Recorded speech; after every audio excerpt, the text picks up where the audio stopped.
Alright, so there we have the covers off of it. You can see it's pretty dirty. So where do we start with a machine like this? Well, I think the first thing to do, since it said it was leaking gas, is to just check out the gas tank situation. I don't know if you guys can see down in there, but it is bone dry. So that's actually a good sign. That indicates that it may well have leaked out all the gas it had in it, and what they were saying is true. Always a good sign if you're getting true, accurate information from the previous owners. So I think the next step is we check the oil, because there is a chance that it was leaking gas down into the block, in which case the gas would end up mixed with the oil in the bottom of the crankcase. So we want to see actually where the oil level is, and wow, that oil looks good. So the oil level is fine, and the oil looks like actually brand new, so that's a really good sign too. Either they recently changed the oil or this thing just never got much use. So I'm going to pause for a second, and I'm going to take this little cover off which comes with the gas tank and just have a good solid look at the gas tank and see if there are any signs of damage to the tank itself, or if it's one of the hoses that's leaking, or what's going on, and I'll bring you guys back. Alright, so we got this thing loosened up. It was just 3 8mm bolts right around the outside here, so we're going to go ahead and pull this off if we can. Oh, maybe I'm held up by another, yeah, I missed one. Hang on just a second, I'll bring you guys right back. Alright, so got that bolt out of there. It was just right in here. And we also got the bagger attachment out of the way. It's just held in place with 3 butterfly wing nuts, whatever you want to call them. Let's go ahead and take a look at this gas tank.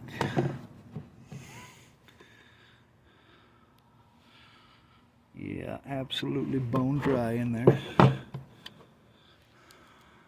A little bit of a seam gap there, but I don't think that's the problem. The gas tank itself is looking pretty okay. Is that a pinhole there? I'm gonna have to investigate that. Let's just take a look at the line here.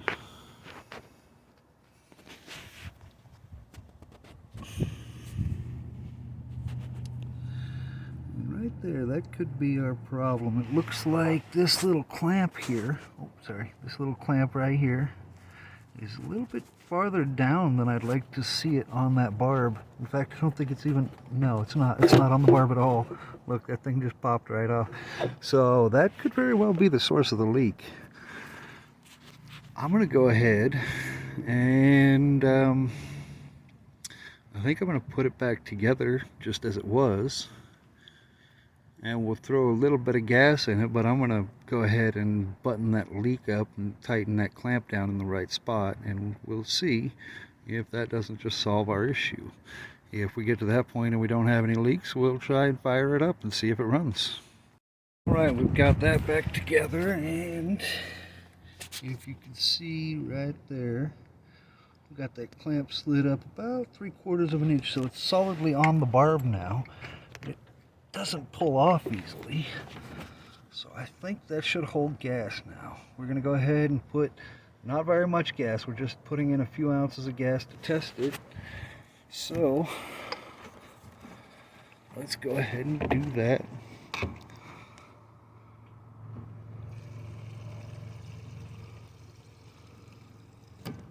That's probably more than enough. Oh, sorry, I'll zoom you back out so you can see what's going on. And we'll just watch it for a minute and see. Oh yeah, I'm already seeing drips.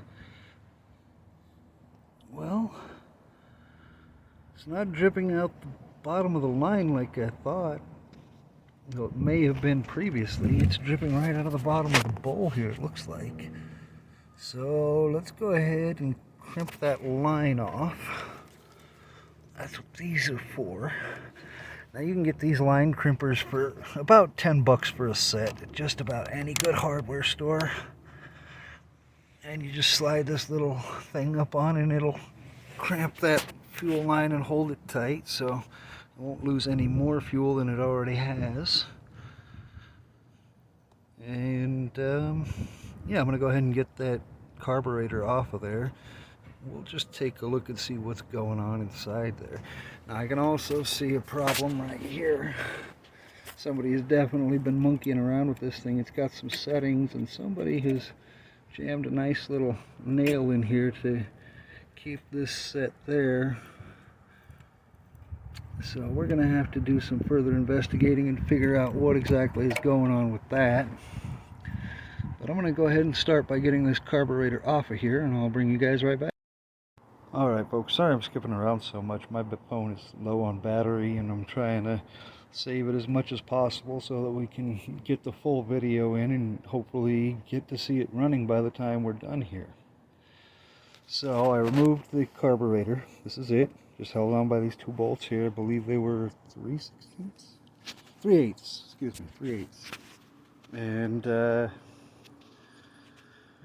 yeah, we're going to go ahead and pull the bowl nut on the bottom of the carb here and just take a look at the float, the needle, the seat, and the bowl gasket. And we'll see if we don't suspect one of those as being the problem, but I'm thinking probably the needle and seat. And we're probably just going to go ahead and disassemble this whole carburetor so that we can get it into the ultrasonic cleaner. And I'll bring you back in just a second when we have it all taken apart. Alright folks, we are back here and I've got you set up in a mount, so hopefully it won't be as shaky. It is a flexible mount, I'm sorry, I just bumped it, and so it's of course going to be worse. And first thing we can see is that that bowl nut is not tight on there at all. I was able to turn that with my bare fingers. So that's a really good indication, but we're going to go ahead and go a little further. That probably is where we're leaking from. We're going to go ahead and take it apart anyway and just have a look and see if we see any clogs in any of these little holes here. And those are looking clear. That's a really good indication. Let's just pop this. You know what? That bowl is really stiff on there. And I don't want to have to replace that gasket. If I break this bowl loose, odds are I'm going to have to do exactly that. So I think let's just go ahead and put it right back together exactly the way we found it. But let's tighten this bowl nut on properly.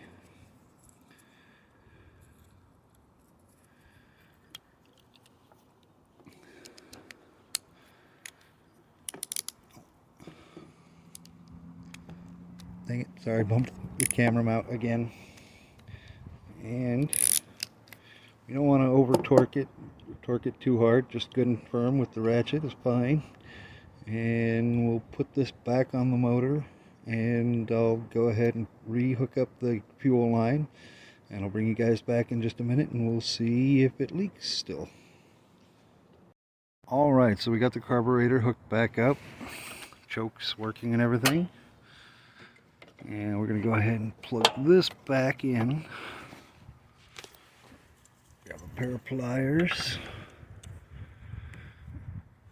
Now remember, this right here is where that clamp was, and we didn't trust that position, so we're going to move it right to there. And now we can go ahead and throw this little cover back on. Now it's got a little hose here, and that hose has a bit of a leak, so that may be an issue. We're just going to try it as is and see exactly what happens. So we hook that hose up to that line right there, just like so. And then, let's see here, a couple of these little guys right here. Screw this all together and take off the clamp off the fuel line and hope for the best. I'll bring you guys back in just a second. Alright, so we went ahead and bolted this air intake back on, just a couple 8mm bolts.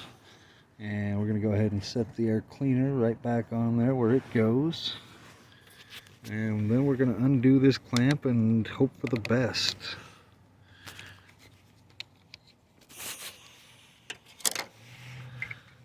Make sure that fuel line is unpinched. It is. Should be wide open.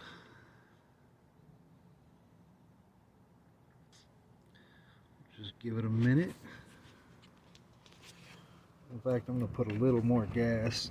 You guys watch down there for me while I put some more gas in.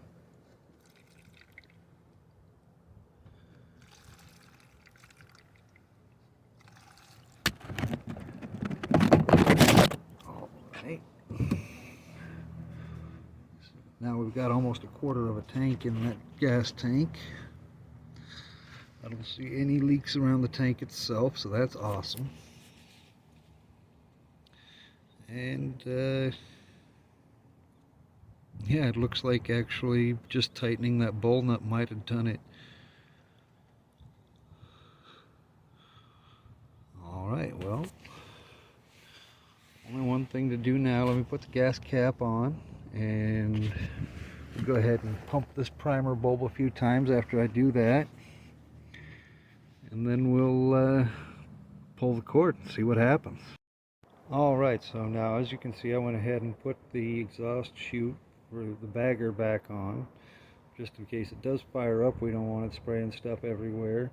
And I went ahead and put the air cleaner cover back on too, just so that it doesn't suck anything up into the engine if it fires up. So, with that said, I'm going to go down there and pump the primer bulb a few times, and we'll see if she starts. Cross your fingers and wish me luck, folks. Alright, folks, gonna have to do a little bit of a recreation here for you, because somehow, for some reason, the camera cut off, so you won't get to see the glorious moment when it first fired up and the big white puff of smoke it belched out. But hopefully we can recreate it well enough to at least show you that it starts and runs.